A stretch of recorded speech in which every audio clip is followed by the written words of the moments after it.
say gotta be 10. On my toes, I stand on 10. Yee Saint Laurent, she say she love my tone. Yeah, before I make it happen, I might have to make it flip. I just got a bag so big it's hard to digest.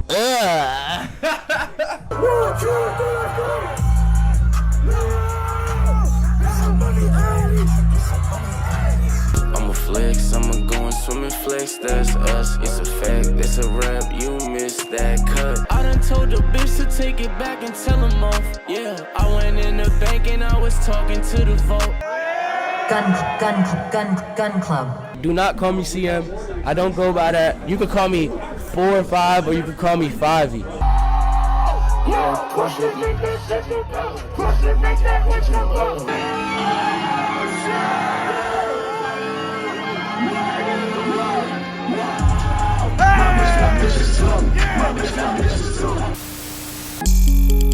Yeah, I'm overseas, not tripping about no bitch. I know she overseas, tell her we flying them in. Ugh. FourFive is a Dominican and Puerto Rican rapper out of New York City. Un poquito. Originally Washington Heights, and his mom moved to Huntington, Long Island during his teen years, so he went to high school out there. It wasn't really his vibe though, he said. Growing up, his music inspirations was a lot of Chief Keef, goated, and a lot of Young Thug, also goated. He told me in the interview that we did, which you should go watch by the way, I'll put it on the top right of this video, that Young Thug is the reason that he makes music. If he didn't find his music, he probably wouldn't have even thought about creating music. And the reason he be doing the has a lot to do with Young Thug's ad-libs. It really started catching on when he first said in a song, after and it kind of just caught on ever since. He originally started making music way back in like 2017. In fact, I found an article about a song he had dropped back in like December 2017. I cannot find this song for my life. It's probably gone off the internet, but one of the earliest songs that you can still find was a song called .45 during the pandemic. But even he claimed that the song was ass. But that's kind of how the whole FourFive name even came to be. After that dropped, everyone started to jokingly call him FourFive. He started hearing all of his homies call him that as a joke, and he started to market it. He figured it would be catchy, so he started calling himself FourFive. But no one seemed to say the name right. Everyone was either saying .45 or 45, and the CM in his name, if you follow him on Instagram, you would notice how it's CM45. Around the same time he dropped that .45 EP, he wanted to make an Instagram for it. So he's over here wondering what to call it. And he was a huge fan of Lil Wayne, Birdman, he loved Cash Money Records, but he wanted to twist it a bit, and instead of Cash Money, he called it Clean Money. Instead of dirty, that shit clean. Clean Money 45. So if you see the CM, that's what it stands for. But don't call him that. You could call him either FourFive or FiveY, is what he told me. There was a project that he had up, but it's now deleted. I'm not sure if this is the original cover, but I'm pretty sure it was called I Promise I'm Happy. It definitely sounded different, but he would eventually morph his sound into what we know today. I also asked him what he does to prepare for a show, and his response was this. Do you rehearsing in your crib? Like, do you take a lint roller and just wild out in front of the mirror or what? I'm not gonna lie, I take my little cologne bottle, I'm like, I'm in the mirror, I'm like, Mac, you know, I light a little blunt. I light a little blunt. That's hard. You know, I get high real quick, I start vibing out, and then I just put on a fly fit. You know, you gotta put the fit on. Like, you gotta have the fit, and then once you got the fit, it don't matter. Like, you got the fit, you got the vibes.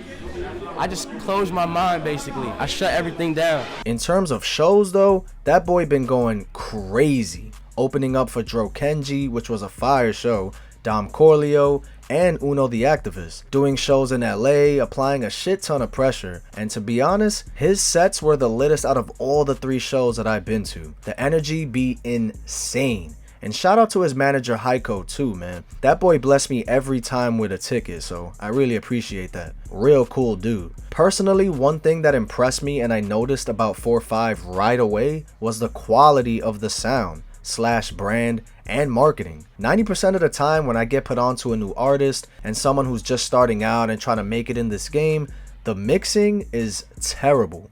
They don't have any music videos out, the production choices are diarrhea, or the vocals are just not it. Yeah, eventually I'm sure for some of them it takes a while, you know, to truly develop their sound, and the same goes for FourFive. It takes a while to get the clean mixing. I mean, look at Destroy Lonely's first songs to how it sounds now. On my check, matter of fact, just toss the neck. I'm not trying to have no sex, yeah. How you feel? How you feel? Baby, I feel fine. Some people just can't afford a good engineer or find good beats or whatever. But FourFive's music over the past year or so is just good. It sounded like an established artist as soon as I heard it, and it fit the mold of a lot of the underground artists that I already fuck with in that lane. So I knew right away, like, oh yeah, he's gonna make it. It's just a matter of time. Plus he has a good team that are putting him on the right path to succeed, as well as the clothing brand that he markets heavy, New York City Gun Club. If you aren't familiar with that brand, you're def about to know now. It's a real dope clothing line that has an interesting story actually.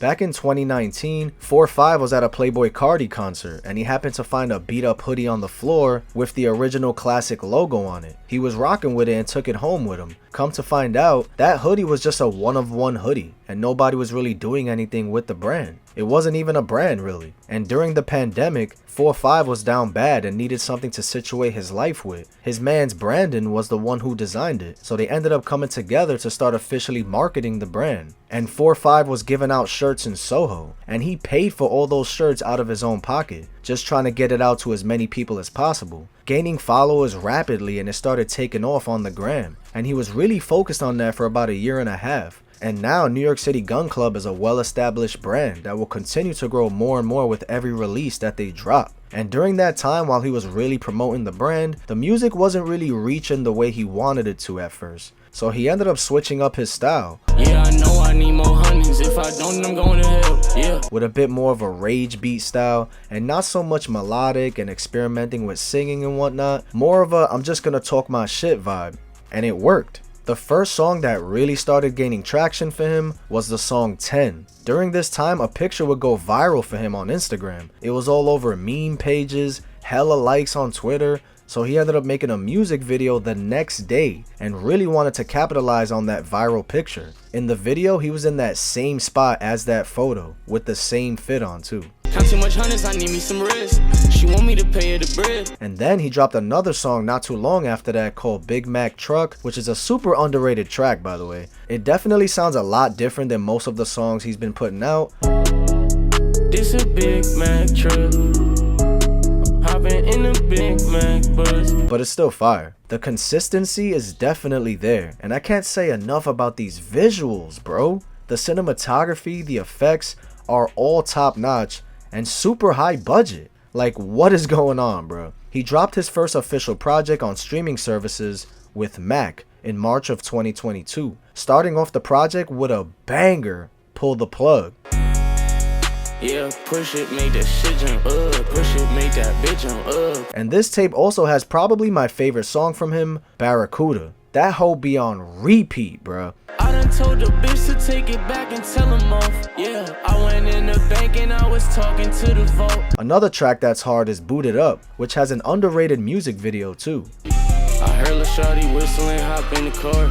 I was doing things you couldn't do because I'm smart. The first video that did the most views for him was the song No Marnie. Before I make it happen, I might have to make it flip. Before I take this drugs, I might just have to take this trip. And it currently has at least 109,000 views. The next music video he put out was Money Addicts, and he was teasing this song a lot too, performing it at all his shows. Seeing how crazy the crowd went, bruh, I'm telling you, the crowd already knew all the words to it. So when the music video dropped, which is dope by the way, with the umbrella and shit, I'm about to spend so much dough, I got a call before I show. Now I got my chauffeur picking the bags up at the door. That video has at least 108,000 views as well. Another song that he would play a lot too was My Bitch Got Bitches Too, which the crowd already knew as well. He just recently dropped a music video for that too, and the visuals doesn't even make sense, bro. My bitch got bitches too. My bitch got bitches too. A couple features that he's done too have been pretty fire. When I swim, I'ma swim to a back end. In the trap, I'ma flip like gymnastics. Just took a flight with 100 racks stuffed in my baggage. Wide body Tesla, it's electric, out of date. Why would you stress me out? Cause babe, that's not the wave. Goddamn, I'm not waiting. Everybody on my side to hell till we make it. I'm high. In terms of what's going on next, Well, at the time of this recording, he's got some heat cooked up, bruh, as I was just on his Instagram live hearing some snippets. My wrist on doom, my team won't lose, my bitch on my song. This city is zoo, my big body cool, my wrist got some jewels. Exotic my blood, exotic my cup, exotic my bitch, exotic my yeah, everybody kinda bloody. Yeah, nobody can ever outdo me. Yeah, it look like Call of Duty. Where this shit at?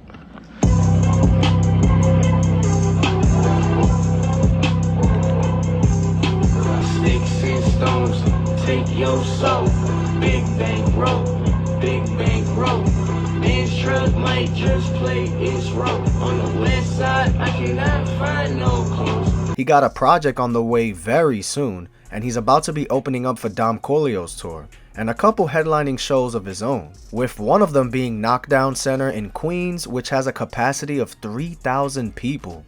So I'm curious to see how that's going to be looking like. FourFive is really starting to heat up as of late, and I don't see him slowing down at all. He's out here having secret meetings with ASAP Ferg and Gary V. He's clearly outside. I'm looking forward to that next project and what festivals he ends up on too. Box Fest? Bro, y'all gotta stop playing. Put that boy on the lineup, especially for New York. And Rolling Loud, they need to see what's up, man. But yeah, FourFive is definitely up next.